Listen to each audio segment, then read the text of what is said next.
Mandando in diretta queste immagini che ci arrivano da Bangkok, la capitale della Thailandia sta già festeggiando questo 2024 appena arrivato. Potete distinguere il grattacielo più alto della città, il Manakon, con i suoi oltre 300 metri, i fuochi d'artificio, i festeggiamenti, il bagliore dei fuochi che fanno riflesso sul fiume Chao Phraya, il fiume che attraversa la città di Bangkok, che così festeggia l'arrivo di questo 2024.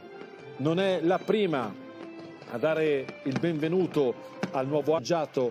L'arrivo del 2024 è già trascorsa la mezzanotte a Tokyo, in Corea del Nord, a Seoul, ad Hong Kong, dove il nuovo anno è stato salutato con bellissimi fuochi d'artificio, e attraverso i vari fusi orari vi portiamo anche ad Auckland, in Nuova Zelanda, che è stata la prima capitale a festeggiare con le luci e i colori proiettati sulla famosa Sky Tower. Eccola qui.